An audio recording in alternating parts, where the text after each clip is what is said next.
প্রণাম সকল ভক্তকে আমার প্রণাম।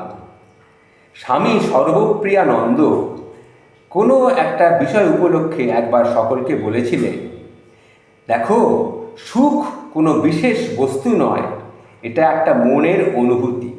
দুঃখও সেই রকম মনেরই একটা প্রতিক্রিয়া, আমাদেরকে কেন্দ্র করে প্রতিনিয়ত আমাদেরকে বিব্রত করে। সুখ বা দুঃখ সর্বতোভাবেই আমাদের মনের সৃষ্টি, অলীক একটা কল্পনা, এটা বলা যেতেই পারে। তবে হ্যাঁ, শান্তি আত্মা সৃষ্ট। আমাকে চেষ্টা করতে হবে শান্তি কী সেটা উপলব্ধি করার। অনেকে শুধু স্বাদ ভাত খেয়ে পৃথিবীতে বেঁচে আছেন খুব শান্তিতে, চরম শান্তি উপভোগ করেন ওই দূরের সাঁওতাল পল্লীর নারী পুরুষেরা। কিন্তু আমি কেন পারবো না শান্তি পেতে? কারণ আমি তো লেখাপড়া শিখেছি, আমি তো ওদের চেয়ে অনেক বেশি বুঝি। চলমান অর্থনীতিকে ভালোবেসে ভবিষ্যতে সুখের আশায় স্বপ্ন আমি দেখি। তাই আমি অনন্ত পথে ছুটছি আগামী বংশধরকে ধনে মানে চির সুখে রাখার জন্য।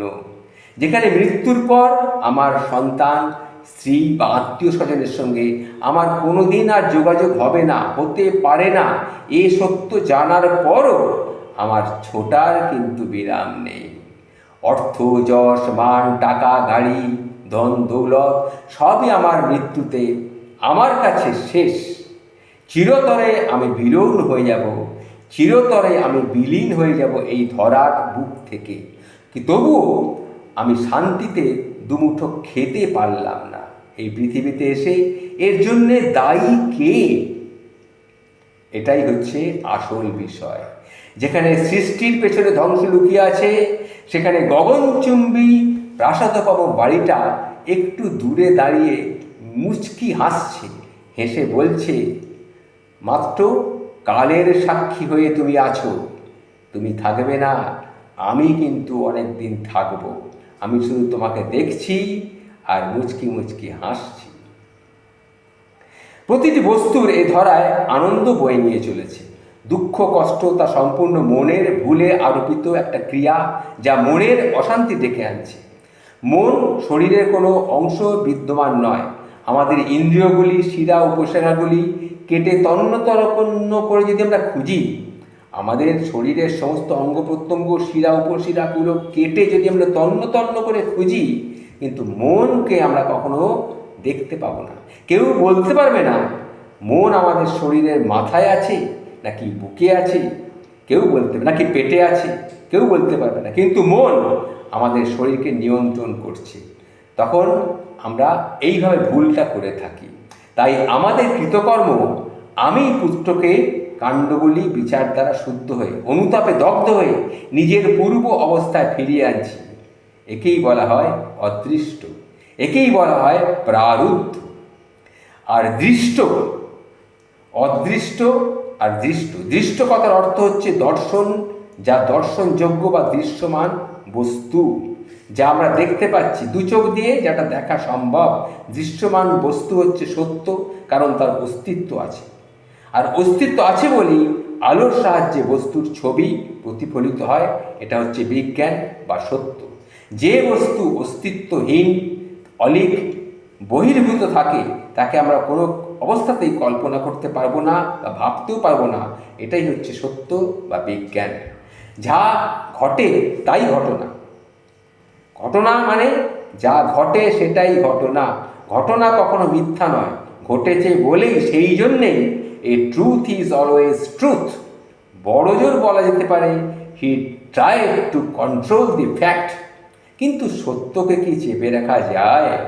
যুক্তির কাছে তাই আমাদের কাছে বর্তমান এবং বর্তমান কালটি অতীতের প্রতিফলন। তা ঘটনা না ঘটলেও, ঘটনা ঘটলেও বা না ঘটলেও, চোখের সামনে অতীতের কিছু কিছু ঘটনা ঘটেছে বলে আমরা দেখছি না, কিন্তু ঘটনাটা তো ঘটেছিল, তার প্রতিফলন আমরা দেখতে পাচ্ছি। আমি নিজে অতীতের সাক্ষীস্বরূপ বর্তমান হয়ে দাঁড়িয়ে আছি। একথা স্বামীজি বলেছিলেন। দৃষ্ট বস্তু, অতীতের দৃশ্য বস্তু, দৃষ্ট শব্দটির সঙ্গে অ এই অক্ষরের সাহায্যে আমরা বলি অদৃষ্ট। অদৃষ্ট সঠিকভাবে বলি বলা হয় ভাগ্যকে। ভাগ্য আমরা নিজেরাই সৃষ্টি করি আমাদের কর্মের দ্বারা, এবং কর্ম করি ভালো বা মন্দ পরপর আমরাই ভোগ করি এই জীবদেহে। এটি বিজ্ঞান তত্ত্ব। কারণ নিউটন বলেছেন প্রত্যেকটি ক্রিয়ারই বিপরীত প্রতিক্রিয়া আছে, দেওয়ালে ঢিল ছুঁড়লে তা সবেগে ফিরে আসে। সুতরাং আমি যে কর্মটা করব সেটাই আমার অদৃষ্ট বা ভাগ্য হয়ে আমার কাছেই ফিরে আসবে। এটাই হচ্ছে আসল বাস্তব। ঢিলটি ছুঁড়লে পাটকেলটি খেতেই হবে। এই কথাগুলো শুধু ছড়া নয়, এটা সমাজের মধ্যে, মানব সমাজে ছড়িয়ে আছে শুধু সত্যটাকে জানার সুবিধার্থে।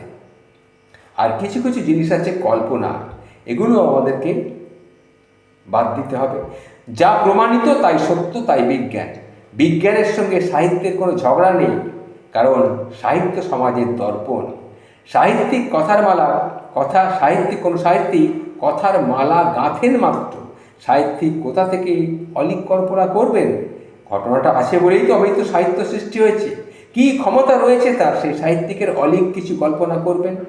যদি কোনো সাহিত্যিক কল্পনায় গরুকে গাছে তুলে দেন বা আকাশে উড়িয়ে দেন, তাহলে জানতে হবে যে গরু কোনো দিন গাছেও ওঠে না বা আকাশেও উড়তে পারবে না। তাই সাধকেরা বলেছেন প্রতিটি বস্তু ব্রহ্মের অংশ থেকে, সে জীবই হোক বা জড় পদার্থই হোক, ব্রহ্মের একটা অংশ। কারণ আজ যে জীব, কাল সে জড়। জীবিত ব্যক্তি মৃত হলে জড়ে রূপান্তরিত হয়। ক্রিয়ার পার্থক্য আছে, আবার অস্তিত্বের পার্থক্য আছে। জীবও একদিন না একদিন ধ্বংস হবে। এটাই হচ্ছে আসল ব্যাখ্যা। তাই বলছি বন্ধু, সমস্ত কিছু নিয়ে চিন্তা ভাবনা করার প্রয়োজন আছে। এটা আধ্যাত্মিক বা বিজ্ঞানগতভাবে এগুলোকে মেনে নেওয়া প্রয়োজন, চিন্তা করার ব্যাপার আছে। নমস্কার, ভালো থাকবেন। নমস্কার, ভক্তদের প্রণাম জানাচ্ছি। আপনারা ভালো থাকবেন।